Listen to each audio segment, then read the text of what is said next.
Hello, my name is Noelle. Melissa, Jody, Eiley, and I will be presenting our project communityinclusion.com. When we think about children's development, we recognize that communities are an integral part of this process. So, to support children with learning differences in these settings, we're hoping to work with facilities such as religious organizations, rec centers, libraries, and sports teams.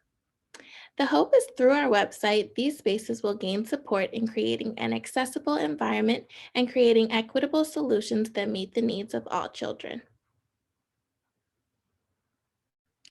This idea is based around accessibility, education, and awareness. There is a high presence of children with learning differences, yet there are not always supports for those who work with them, especially in community based organizations. CommunityInclusion.com is a source to challenge assumptions about learning differences, address ableism, and as a means to adjust thinking and practice. CommunityInclusion.com will serve as an online hub for community stakeholders by offering resources and trainings about all learning differences, with content about specific learning differences as well. This site will be free and evidence-based and will give agency to communities by allowing them to use the resources however best fit their needs. The site will promote inclusivity in a number of ways. As shown here, we'll provide a centralized place for stakeholders to access its resources about learning differences so they can educate themselves and others.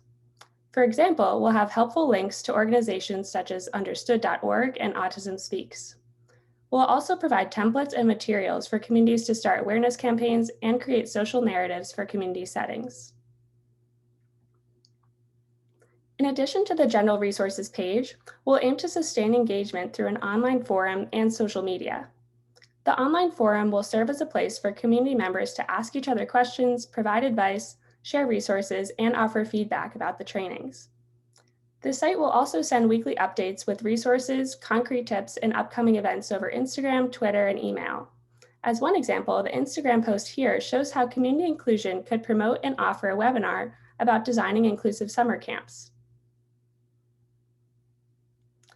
The site will also have a short training module focused on making community organizations more accessible and inclusive.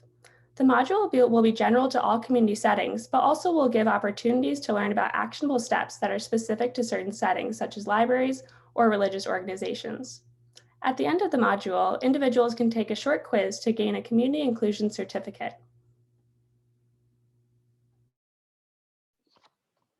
We publicly recognize and celebrate the organizations that have our Inclusion Competency Seal.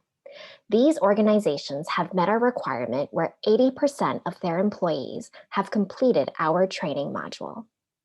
After the first year, organizations are required to submit an annual application to our review committee.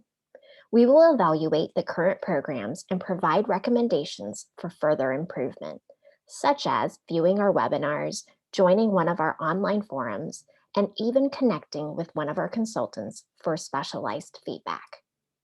Through our website, we hope communities will become more inclusive and programs are more accessible for all individuals. Our training will equip leaders to apply the Universal Design for Learning educational framework to their programs. Here are some potential examples. Soccer players will have options to learn specific drills. Typically, team members are expected to learn after viewing a brief demonstration. After completing our training, coaches will understand that some individuals may benefit from having a visual reference, which will allow players additional time and another way to access the learning objective. Providing both options makes the learning content more accessible. This example focuses on increasing outdoor accessibility. Oftentimes, trail signs are too small, maps are difficult to read, and it is unclear if pathways are accessible for all individuals.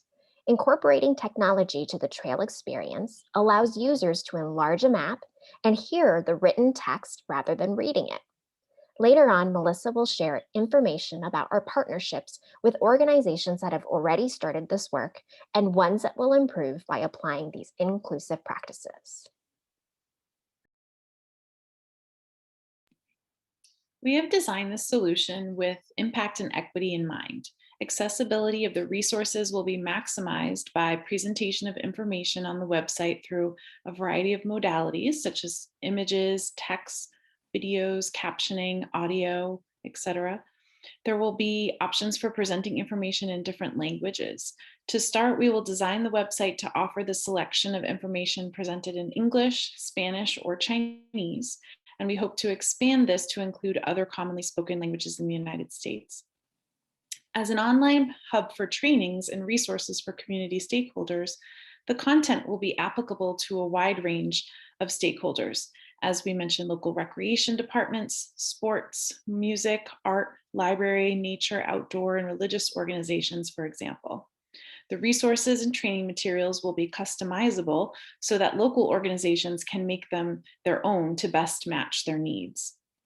Additionally, in-person training options or print-based resources can be provided instead of or in addition to the solely web-based material.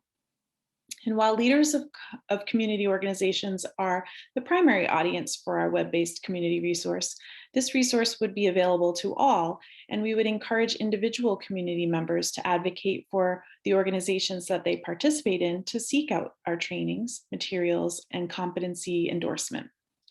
To extend our reach and amplify the impact, we plan to establish partnerships with existing community-based and nonprofit organizations that are focused on inclusion or community support already. So for example, we could pursue potential partnerships with the recreation programs such as Massachusetts Department of Conservation and Recreation's Universal Access Program, which aims to provide outdoor recreation opportunities for visitors of all abilities, or Access Recreation of Portland, Oregon, an ad hoc committee that has developed guidelines for minimum information that should be provided about hiking trails and outdoor facilities that would benefit hikers with disabilities. And likewise, we envision partnering with organizations such as the YMCA, which has a national reach and already has a commitment to empowering young people to reach their potential, improve well-being in the community, and inspire social responsibility. And national organizations like the American Library Association or United Soccer Coaches Organization may be interested in partnering with us to provide training to their members. And nonprofit inclusion and community building focused organizations like Creative Community Builders, which helps communities identify cultural and creative assets for leveraging in attempts to revitalize the community, or the Music Inclusion Coalition, which works to make music more accessible and inclusive for BIPOC and LGBTQ students interested in pursuing music as a career. So communityinclusion.com could partner with these existing organizations by promoting awareness specifically of learning and developmental differences through the trainings for program volunteers and leaders, stakeholders, and community members. And our website could also serve to share information about these existing community organizations. We believe through this collaborative outreach effort, we are one step closer to creating more inclusive communities.